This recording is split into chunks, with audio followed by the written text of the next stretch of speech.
नमस्कार, हमारे खास कार्यक्रम आंदोलन में आप सभी का स्वागत है। आज हम आपको सीधे लेके चलेंगे भांडुप, जहां पर सुरक्षा रक्षक महामंडल के लोग अपनी समस्याओं को लेकर अपनी आवाज बुलंद कर रहे हैं। उनका आरोप है कि कहीं ना कहीं सरकार उनकी अनदेखी कर रहा है। तो हम आपको सीधे लेके चलेंगे भांडुप के एलबीएस मार्ग, जहां पर सुरक्षा रक्षक महामंडल के ऑफिस में मौजूद है हमारे सहयोगी एडवोकेट प्रदीप नाम्बियार, जो कि उनकी समस्याओं को सुनेंगे, उस पर उनसे चर्चा करेंगे। तो आपको सीधे लेके चलते हैं भांडुप में।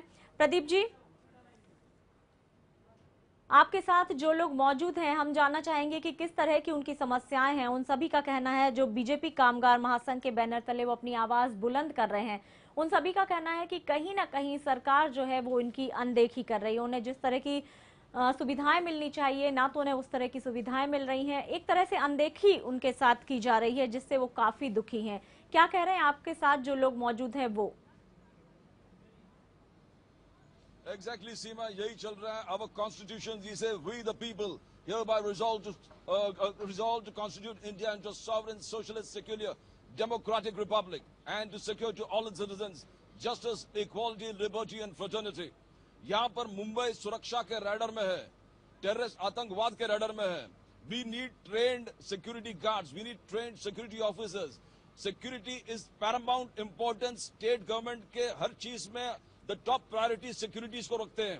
उसके बावजूद जो ट्रेंड गार्ड्स है, आर पाटिल, ये पूरे जितने महामंडल सुरक्षा गार्ड्स हैं, उनका ये कहना है कि the home minister is not doing anything to look into the quality of life, the quality of services.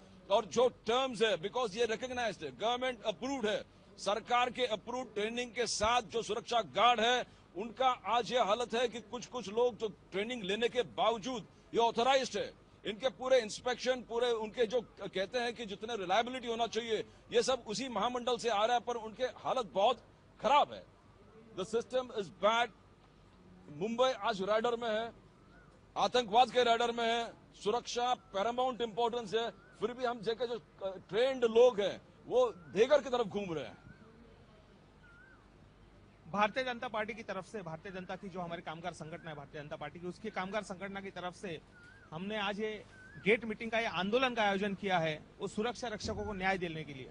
हे जे सुरक्षा रक्षक आहे आपल्या पाठीमागे जे उभे आहेत ते आपल्याला दिसतात। हे सुरक्षा रक्षक अनेक वर्षापासून 81 साली 81 साली हे सुरक्षा रक्षक मंडळ स्थापन झालेलं आहे। याच्यामध्ये बृहन्मुंबई आणि ठाणे विभागासाठी होतं। आता याची व्याप्ती वाढून 18 जिल्ह्यामध्ये गेलेली आहे। ह्या सर्व सुरक्षा रक्षकांना 81 सालापासून त्यांना थोडी थोडी पगारवाढ होते, 1000, 500, 2000, आणि आजच्या तारखेला यांना 7,500 ते 8,000 रुपये पगार मिळतो। आज खासगी सुरक्षा रक्षक असेल त्याला 15,000 ते 20,000 रुपये पगार आहे। आणि त्याच्यामध्ये कहर म्हणजे आपले जे लाडके गृहमंत्री आहेत महाराष्ट्राचे, आर आबा, जे नेहमी काहीतरी नवीन करत असतात, त्यांनी एक नवीन दुसरं सुरक्षा मंडळ स्थापन केलं। म्हणजे एका महाराष्ट्र राज्यामध्ये 2-2 सुरक्षा मंडळ स्थापन झालेत आणि त्यांना नाव असं दिलेलं आहे की त्यांनी हत्यार बाळगण्याची त्या नवीन सुरक्षा मंडळाला आम्ही परवानगी देतो। आणि अनेक ठिकाणी, अशा ठिकाणी त्यांनी आर आबांनी त्या नवीन सुरक्षा मंडळाचे सुरक्षा रक्षक लावलेत, जिकडे हत्याराची काही गरज नाही, जिकडे हत्यार बाळगतच नाही। उदाहरणतः महालक्ष्मीचं जे मंदिर आहे मुंबईतील प्रसिद्ध मंदिर आहे, त्या मंदिरामध्ये ते सुरक्षा रक्षक, जुनी सुरक्षा जी खासगी सुरक्षा, त्यांना दम देऊन काढलं आणि त्यांचे जे नवीन मंडळ स्थापन झालं त्याचे बिना हत्यारी सुरक्षा रक्षक तिकडे लावले।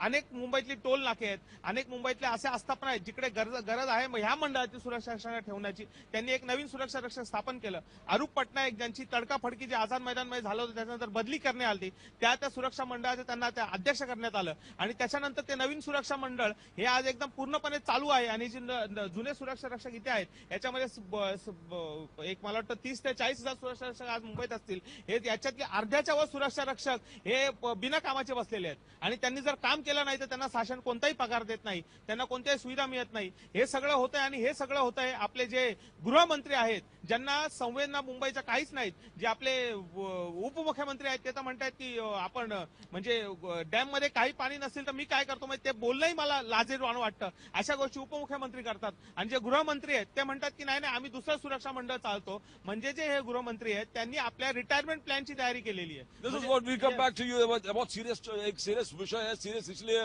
बिकॉज टेररिस्ट के रैडर में मुंबई है।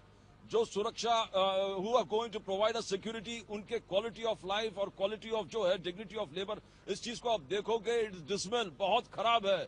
इनको न बराबर वेतन मिल रहा है। आप यूनियन को रिप्रेजेंट करते हैं, ये बहुत बड़ा एक विषय है। जो सुरक्षा कर्मी है उनका कितना हालत खराब, विषय हालत खराब है, बेसिक सिक्योरिटी नहीं है, अपने आप को कैसे प्रोवाइड करेंगे? जो अपने आप को प्रोवाइड नहीं करेंगे तो सुरक्षा कैसे करेगा? बोला मराठीमध्ये बोल. एक सुरक्षा रक्षकांचा जो कायदा आहे, सुरक्षा रक्षक सिक्युरिटी गार्ड बोर्ड ऍक्ट 1981 हा जो स्थापन झाला, हा खरं म्हणजे सहज झाला नाही. जेव्हा माताडीचा कायदा झाला त्या लाईनवर हा सुरक्षा रक्षकांचा कायदा 1981 ला झाला. या कायद्यामध्ये ज्या प्रोव्हिजन्स आहेत, या प्रोव्हिजन प्रमाणे महाराष्ट्रामध्ये सगळ्या ठिकाणी सुरक्षा रक्षक हे अपॉइंट केले गेले पाहिजे, सुरक्षा रक्षक मंडळाकडून केले पाहिजेत, अशा प्रकारची त्या कायद्यामध्ये तरतूद आहे. आणि या कायद्यामध्ये असं म्हणलं की खासगी सुरक्षा रक्षकाची ठेकेदार देखील असतील. पण जरी ठेकेदार असले तर त्या ठेकेदारांनी जे सुरक्षा रक्षक अपॉइंट केलेत त्यांचा पगार सिक्युरिटी गार्ड बोर्डाच्या सुरक्षा रक्षकांचा जो पगार आहे या पगारापेक्षा जास्त असला पाहिजे. त्यांच्या सवलती या सुरक्षा रक्षकापेक्षा जास्त असल्या पाहिजेत. परंतु असं घडत नाही. खासगी सुरक्षा रक्षक जे अपॉइंट केले जातात त्यांचे 12-12 तास काम केलं जातं आणि 12 तासाचा पगार त्यांना 2,000 रुपये दिला जातो. तोच आमचा सुरक्षा रक्षक बोर्डामध्ये काम करणारा मनुष्य आजच्या घटकेला 8,000 रुपये पगार घेतो. आमच्या मागणीनंतर आज पगार 10,000च्या वर जाणार आहे, त्यांचा त्याचा इफेक्टिव्ह मिळणार आहे. परंतु हा जो अन्याय आहे या अन्यायाला वाचा फोडण्यासाठी आम्ही या सरकारला असं अपील करतोय की खासगी सुरक्षा रक्षकाकडून जे काम करून घेतलं जात आहे, ठेकेदार सुरक्षा रक्षक जे काम करून जात आहे, या सगळ्याची नोंदणी या सिक्युरिटी गार्ड 1981चा जो ऍक्ट आहे त्या ऍक्टच्या अंदर या सिक्युरिटी गार्ड बोर्डामध्ये झाली पाहिजे, ही आमची मागणी आहे. यानं जोपर्यंत यांची मागणी मान्य होत नाहीये, त्यांचे जोपर्यंत नोंदणी होत नाही तोपर्यंत यांच्या सवलती मिळणार नाही. आज हे 12 तास काम करून 2,000 रुपये घेतात, 8 तास काम करून या ठिकाणी 8,000 रुपये मिळतात. आमचं म्हणणं आहे की यामध्ये मुंबईमध्ये या महाराष्ट्रामध्ये जवळ 6 लाख सुरक्षा रक्षक आहेत, थोडे नाहीत. 6 लाख सुरक्षा रक्षक जर संघटित आले तर मी तुम्हाला सांगतो महाराष्ट्र सरकार उठून पाडू एवढी ताकद या सुरक्षा रक्षकामध्ये आहे. परंतु विकटित हा जो विचलित झालाय आणि विचलित झालेला हा जो विस्कळीत झालेला आहे, या विस्कळीत झाल्यामुळे या असंघटित म्हणजे डिवाइड अँड रूल पॉलिसी हे सरकार करतंय आणि यामुळे या सुरक्षा रक्षकांना न्याय मिळत नाही. सातत्यानं आम्ही प्रयत्न करतोय या सुरक्षा रक्षकांचा पगार वाढला पाहिजे. आणि पगार वाढताना त्या कमिटी जी अपॉइंट केली जाते ही कमिटी देखील नुसती काँग्रेसची कमिटी, त्यांच्या चमच्याची कमिटी, आणि या कमिटीमध्ये खरं रिअल रिप्रेझेंटेशन करतात किंवा अभ्यास करतात या माणसांना प्रतिनिधित्व नाही आहे. अशा प्रकारच्या कमिटी अपॉइंट केल्या जातात. आणि आज अनेक वर्षांनी आज आमच्या सुरक्षा रक्षकांचा पगार 10,064 रुपये होईल. इफेक्टिव्ह डेट जानेवारी आहे. माझी शंका आहे की जरी हा पगार या सुरक्षा रक्षक गार्ड बोर्डाने 10,000 वाढवला असेल तर त्यांचा जानेवारी पासून न देता ते 2 महिने खाऊन टाकतील आणि एप्रिल पासून देतील. तर अशा प्रश्न खूप आहेत. Mahatma Gandhi when he said the biggest threat was injustice and oppression, the biggest threat was inequity and equality, the biggest threat to our people was disdain, discord and disharmony. 6 lakh के जास्ती लोक आहेत आणि the basic standard of living तेच नाही. There is no basic standard of living. The basic minimum wage त्यांना भेटत नाही. ते ट्रेंड सुरक्षा कर्मी आहेत, ट्रेंड सुरक्षा गार्ड आहेत. ह्या लोकांचं प्रॉब्लेम्स आहेत त्यांनी मांडले आहेत. तुम्हाला काय सांगायचं आहे? आपल्या सगळ्यांना माहिती आहे की चालू परिस्थितीमध्ये कुठलाही प्रिमायसेस असेल तो खासगी असो सार्वजनिक असो त्याच्यासाठी सुरक्षा रक्षक हे अत्यावश्यक झालेले आहे. त्या प्रिमायसेसची त्या सगळ्या गोष्टींची सुरक्षा घेण्यासाठी आम्ही सुरक्षा रक्षकांची सेवा तर घेणार, पण माझ्या मनात हा प्रश्न निर्माण होतो की ह्या सुरक्षा रक्षकांच्या हक्कांची त्याची रक्षा कोण करणार आहोत. आणि आजपर्यंत त्याच्यासाठी जे महामंडळ नियुक्त केलं गेलेलं आहे ते भ्रष्टाचाराने पोखरलेलं आहे. त्या भ्रष्टाचाराचा सरळ जो तोटा होतोय तो आमच्या सुरक्षा रक्षकांचा होतोय. त्यांनी जीवापाड मेहनत करायची, इतरांचं रक्षण करायचं, मात्र त्यांच्याच कुटुंबियांचं, त्यांच्या हक्कांचं, त्यांच्या सोयींचं, सुविधांचं रक्षण करण्यासाठी कोणी पुढे सरसावताना दिसत नाही. म्हणून भारतीय जनता कामगार महासंघाने ठरवलं की हा विषय आपण आपल्या हातात घ्यायचा आणि या सुरक्षा रक्षकांना न्याय मिळेपर्यंत, त्यांच्या सर्व मागण्या मान्य होईपर्यंत आमच्या या पद्धतीचं आंदोलन सविनय मार्गाने आणि कायदेशीर मार्गाने हे चालू राहणार. आज सुद्धा याच्या अगोदर सुद्धा आम्ही बऱ्याचदा या सुरक्षा महामंडळाला आम्ही निवेदनं दिलेली आहेत, ती उलथवून टाकण्यात आलेली आहेत, केराची टोपली त्याला दाखवण्यात आलेली आहे. आज सुद्धा आम्ही परत एकदा शांततेच्या मार्गाने या ठिकाणी गेट मीटिंग घेऊन ते निवेदन सादर करणार आहोत. माझं सर्वांना अपील आहे, खास करून आपले गृहमंत्री त्यांना अपील आहे की त्यांनी यामध्ये लक्ष घालावं आणि या सुरक्षा महामंडळाच्या सर्व सुरक्षा The foundations of our constitutions have been shaken by the folly of the people, negligence of the elite, and corruption by the politicians. They are talking about corruption. Corruption at all levels. You're talking about the people who are going to safeguard the interests of this country, of Mumbai especially. Mumbai, Maharashtra और पूरे महाराष्ट्र में 18 जिला में अब है. 18 जिला में आप सिक्योरिटी ट्रेनिंग लेने के बावजूद आप नाके पे खड़े हो जाते हो. आपको काम नहीं मिलता. मगर पूरे मुंबई में सिक्योरिटी के लिए इतना काम है, मगर जो ऑथराइज्ड है सरकार के माध्यम से उसको काम ही नहीं है. नहीं, काम नहीं मिलता है. भारतीय जनता कामगार महासंघ मुंबई, भारतीय जनता महासंघ मुंबई तसेच माननीय मुंबई अध्यक्ष संदीप घुगे साहेब यांच्या वतीने आज आमच्या सुरक्षा रक्षकांना हा जो पाठिंबा मिळत आहे त्याबद्दल मी प्रथम त्यांचे खूप धन्यवाद मानेन, आभार मानेन. कारण या बोर्डामध्ये मला 25 वर्ष झाली. 25 वर्षामध्ये मोजता येणार नाही इतके नेते आले आणि नेते गेले. प्रत्येकांनी फक्त पतपेढ्या खोलल्या आणि आम्हाला कर्ज घेऊन कर्जबाजारी केलं. आज आमच्या बायका घराच्या बाहेर धुणं भांड्याची कामं करतायत. बोर्डात नोकरी मागायला आलो तर आज ये उद्या ये, घरात राशन पाणी कमवण्याकरता खाण्याकरता नाक्यावरती उतरावं लागतं. ही या बोर्डाची परिस्थिती आहे. माननीय संदीप घुगे साहेब नक्कीच या प्रश्नाला तडेजोड उत्तर देतील एवढंच मी दोन शब्द नाक्यावर उभं होतं. तुम्हाला हे सांगायचं होतं की काम असताना आम्हाला काम भेटत नाही. काम असताना काम भेटत नाही. आज हे उद्या हे वेटिंग लिस्टवरती हजारो सुरक्षा रक्षक येतात. पैसे असतील तर ड्युटी भेटते, नसेल तर मग इकडे तिकडे भटकावं लागतं. याला जरूर न्याय देतील असं मी एक विश्वास. They're talking about corruption also creeping into the boards. These are the people who are going to provide security to Mumbai, and look at the way they are living. बोलिए. आपलं जे मंडळ आहे सुरक्षा मंडळ ते 1981 साली स्थापन झालं. आज या मंडळाला 32 वर्ष झालेली आहेत. 32 वर्ष होऊन देखील हे मंडळ आज भाड्याच्या बिल्डिंग मध्ये आहे, भाडे तत्वावर आहे. या बिल्डिंगची अशी अवस्था आहे की ही बिल्डिंग पडायला आलेली आहे. पडायला आलेली त्या बिल्डिंग मध्ये फक्त दुसऱ्या माळ्यावर सुरक्षा मंडळाचं ऑफिस आहे. ह्या बिल्डिंग मध्ये सुरक्षा रक्षकांचं पिण्यासाठी पाणी नाहीये, वीज नाहीये, नळ नाहीये. नळाचं सगळं नळ बिल नळ कनेक्शन कापून नेलेलं आहे. मीटर कापून नेलेलं आहे. 2 वर्ष झाली हे जनरेटरवरती वीज चालवत आहेत. दिवसाचं भाडं त्याचं 9,000 रुपये भाडं आहे जनरेटरचं. आणि हे सगळं महाराष्ट्र शासन बघत आहे, तरी पण हे डोळे झाकून गप्प बसलेली आहे. आम्हाला एवढंच सांगायचंय की हे जे मंडळ आहे त्या आम्ही गेल्या हप्त्यातच इथल्या सचिव साहेबांना भेटलो. त्यांना विचारलं की आपल्याला मंडळाला जागा कुठे मिळाली आहे का, तर त्यांनी सांगितलं की आपल्याला सानपाडा स्टेशनच्या 3ऱ्या मजल्यावर जागा मिळालेली आहे. तर ते आज 2 दिवसापूर्वी लोकमत पेपरला त्यांनी निविदा दिलेली आहे की असं की सुरक्षा रक्षक मंडळाला भाडे तत्वावर जागा पाहिजे, ती पण भांडूपमध्येच पाहिजे असं त्यांचं म्हणणं आहे. आणि इथे जो भ्रष्टाचार चाललेला, आम्ही सुरक्षा रक्षक आहोत, आम्ही जेव्हा काम करतो, कामावरनं जेव्हा आम्हाला दुसऱ्या आस्थापनामध्ये पाठवलं जातं तेव्हा आम्ही बोर्डामध्ये येतो, तेव्हा ह्या लोकांना पैसे दिल्याशिवाय आम्हाला ड्युटी मिळत नाही. प्रत्येक जण 2,000, 3,000, 4,000 यांचा रेट चाललेला आहे. इथे सगळी दलाली चाललेली आहे. Pradeep ji Right to life.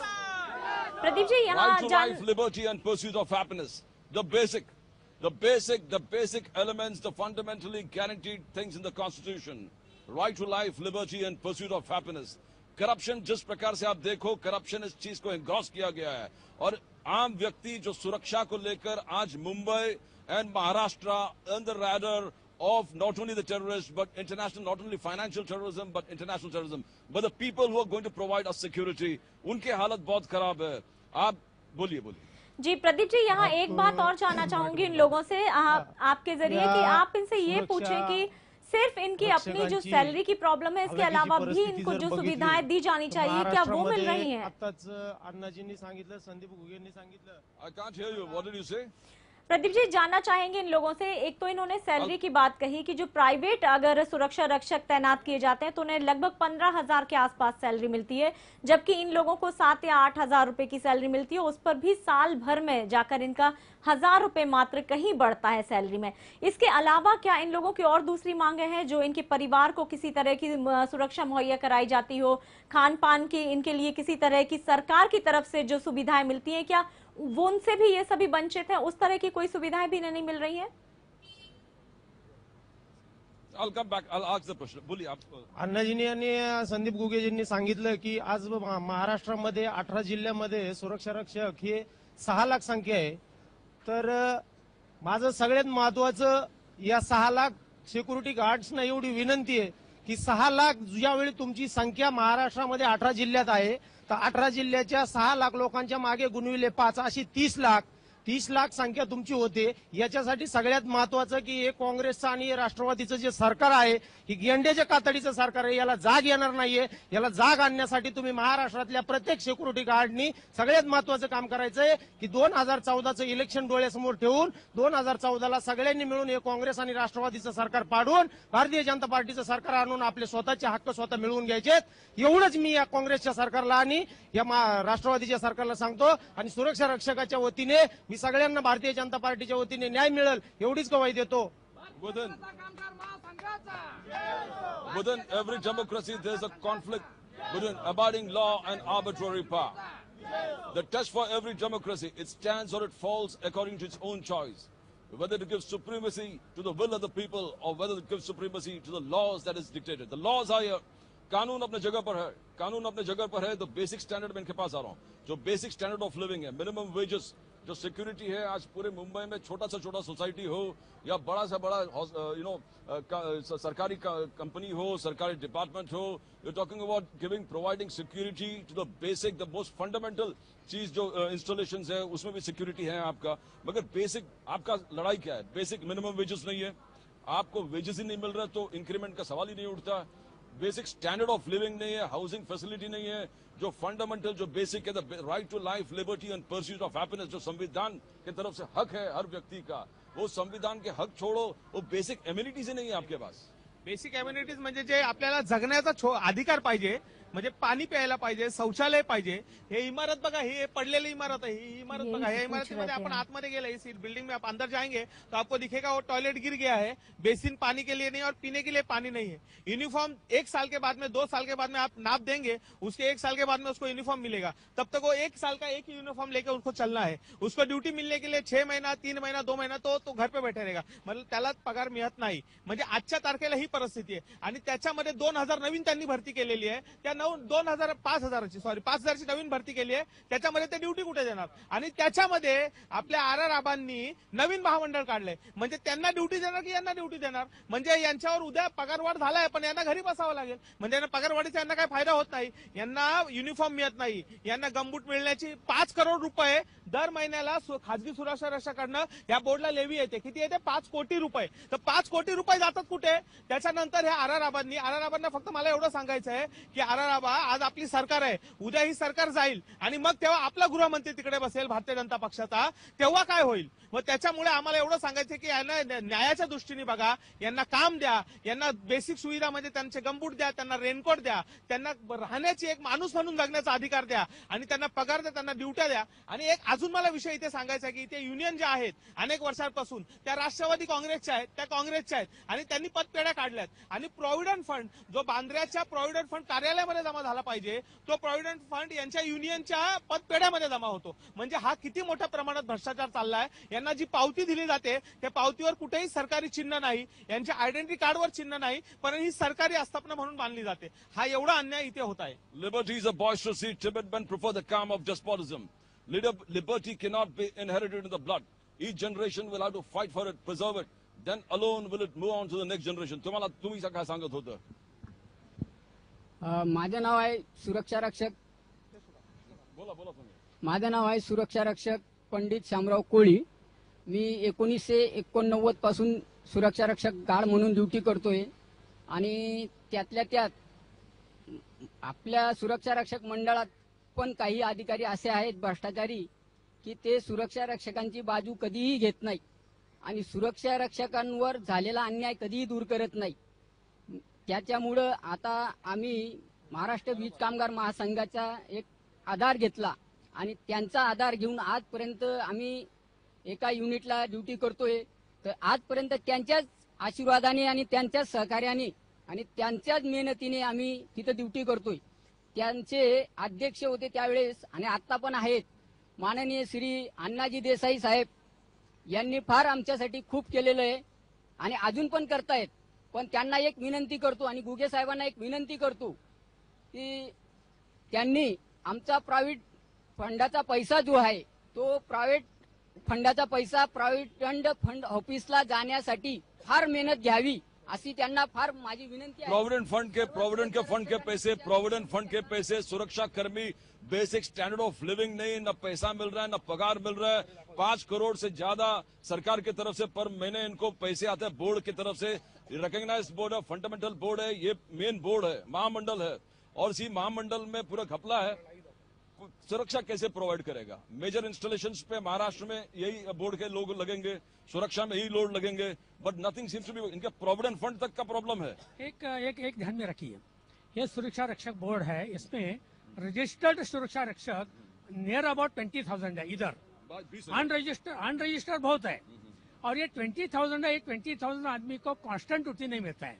एक ऑर्गेनाइजेशन में भेजेंगे, वो 2 महीना 4 महीना ड्यूटी करेंगे, उसके बाद वापस आएगा. ये ऐसे है. हमारा कहना यह है, जैसा अभी मोरे ने बोला कि वह ये सुरक्षा रक्षक की ड्यूटी, हमने हाईकोर्ट में गए, इलेक्ट्रिसिटी बोर्ड में 2000 में हाईकोर्ट में गए 12 बरस हमारा 500 सुरक्षा रक्षक एक दिन भी बाहर नहीं गया. जिधर काम करता है उधर ही काम करता है, उधर उनकी ड्यूटी भी नहीं, उनकी ट्रांसफर भी नहीं होता है, या सुरक्षा रक्षक वापस भी नहीं बुलाता है. हाई कोर्ट का स्टे हमने लाया और ये ड्यूटी उनका प्रोटेक्ट किया. ये सभी ऑर्गेनाइजेशन में स्टे नहीं मिल सकता है, उसमें बहुत खर्चा आता है. लेकिन सुरक्षा रक्षक का 1981 का जो सिक्योरिटी गार्ड है, एवरी 3 मंथ ड्यूटी चेंज करना, ये जो कायदा है, ये कायदा भी बदलना चाहिए, एक्ट भी बदलना चाहिए. माथाडी का एक्ट जो है, माथाडी का एक्ट आप देखा जाए तो माथाडी का सिक्योरिटी गार्ड का जो वो बेस पर है, इनका प्रोविडेंट फंड जो कंट्रीब्यूट होता है, एम्प्लॉयज कंट्रीब्यूशन आती है, जिधर काम करे उधर उनका पैसा आता है मालिक का, और सुरक्षा रक्षक का पैसा ये होता है. दोनों का जो कार्पस है, दोनों का जो पैसा है, ये पैसा एक जगह करके ये किधर भी इन्वेस्ट करते हैं, और इन्वेस्ट करके उनको व्याज कमाते हैं.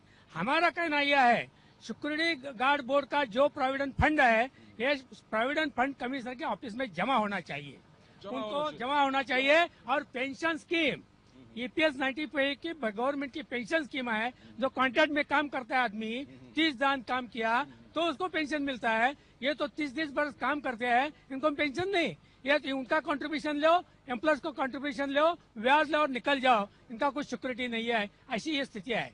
इसके लिए ये है, in every system there has to be a congruence between the way people make wealth and the way they govern themselves. If the economic and the political systems are dissimilar, one will eventually destroy the other. तुम्ही सांगत होतं basic भ्रष्टाचार पूरा फैला हुआ है, basic living नहीं mill रहा है, और क्या क्या डिमांड्स है आप लोग की तरफ से? आम्हाला महिन्याला पगार झाल्यानंतर ही पेमेंट स्लिप दिली जाते, ह्याच्यावरती सिक्युरिटी सुरक्षा रक्षक मंडळाचा नाही शिक्का आहे ना काहीच आहे. ह्याला तर काहीच व्हॅल्यू नाही. ही जी पेमेंट स्लिप दिली जाते त्याला काहीच व्हॅल्यू नाही. त्यानंतर हे जे सिक्युरिटी हे जे बोर्ड आहे ते महाराष्ट्र शासनाच्या अधिपत्याखाली आहे, आणि आम्हाला जे आयडेंटिटी कार्ड दिलं जातं ते प्रायव्हेट खासगी सुरक्षा रक्षकाला पण असं दिलं जात नाही. अशा प्रकारचं हे दिलं जातं, त्याला काहीच व्हॅल्यू नाहीये. ह्या आयडेंटिटी कार्डला कोणी उभं करणार नाही की तुम्ही सिक्युरिटी आहे म्हणून पण सांगू शकत नाही, अशी ही हालत आहे. त्यानंतर आमचा जो पैसा आहे, आमचा जो पीएफ जो कटिंग केला जातो पगारातून, त्याची आम्हाला वर्षाला ही स्लिप दिली जाते. हा 10 पैशाचा पेपर आणि 15 पैशाची इंक वापरून ही पीएफची स्लिप कोणी पण बनवू शकतो कम्प्युटरवरती. आणि ह्या पेमेंट स्लिपवरती ना सुरक्षा मंडळाचा शिक्का आहे ना काय, काहीच नाही. इथे त्यांनी फक्त साईन केली. हे साईन कोणी पण करू शकतो आणि बनवू शकतो. अशी सगळी फसवाफसवी केलेली आहे. आणि आम्ही जेव्हा विचारतो की आमचा जो पीएफचा पैसा कुठे ठेवलेला आहे, तर हे लोक बोलतात नॅशनलाइज बँकेमध्ये ठेवलेला आहे. माहिती अधिकार विचारला तरी पण सांगतात नॅशनलाइज बँकेमध्ये. बँकेचा पत्ता विचारला तर हे लोक देत नाहीत. आणि हे सगळा भ्रष्टाचार. त्याचप्रमाणे प्रत्येक सुरक्षा रक्षकाला 22 महिने झाल्यानंतर कपडे देण्याचं ह्या लोकांचा नियम आहे. तर 22 महिने झाले की आम्ही माप देतो. माप दिल्यानंतर 13 ते 14 महिन्यानंतर कपडा मिळतो, आपल्याला ड्रेस मिळतो. त्याच्यानंतर परत काय ते लोक त्याच्यामध्ये ड्रेस किती विकून खातात हे अधिकारी त्याच्यामध्ये मिळून आहेत सगळे. 5 कोटी.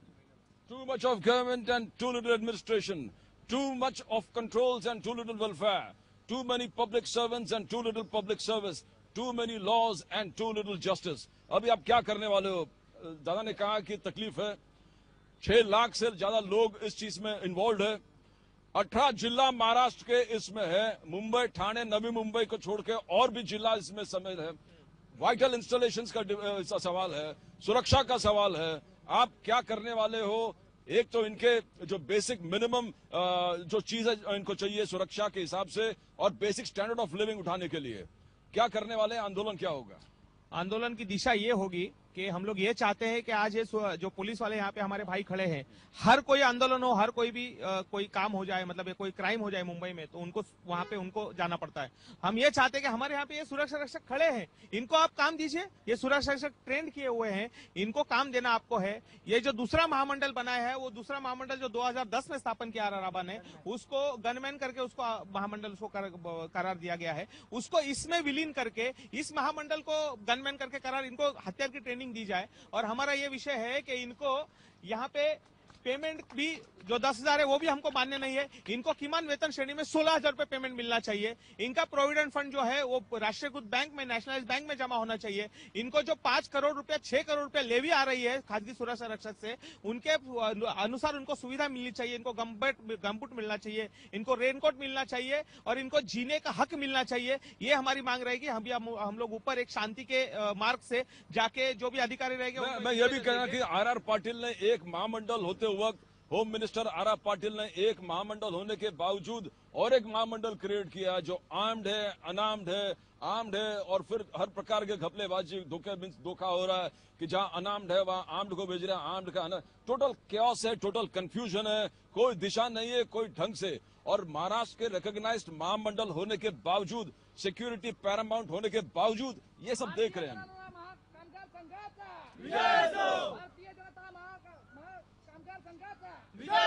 जी प्रदीप जी, तो यही कहा जा सकता है सीधे तौर पर कि काफी परेशान है ये सुरक्षा रक्षक। हालांकि रजिस्टर्ड सुरक्षा रक्षक हैं, लेकिन सरकार की तरफ से इन्हें किसी भी तरह की सुविधाएं ना तो मुहैया हो रही हैं और ना ही इनकी ड्यूटी तैनात की जा रही है, ताकि इन्हें कम से कम सैलरी जो है वो समय पर मिल सके और ये अपने परिवार का भरण पोषण कर सकें। लेकिन कहीं ना कहीं सीधे तौर पर सरकार इनकी अनदेखी कर रही है। और जैसा कि इन लोगों ने कहा है कि कहीं ना कहीं अगर बीजेपी की सरकार आ जाती है तो शायद इनका कुछ भला हो सके। फिलहाल इस पूरी बातचीत के लिए आपका बहुत बहुत धन्यवाद और उनकी समस्या उठाने के लिए आपका बहुत बहुत धन्यवाद। Thank you. और हमारे खास कार्यक्रम आंदोलन में फिलहाल के लिए बस इतना ही। नमस्कार।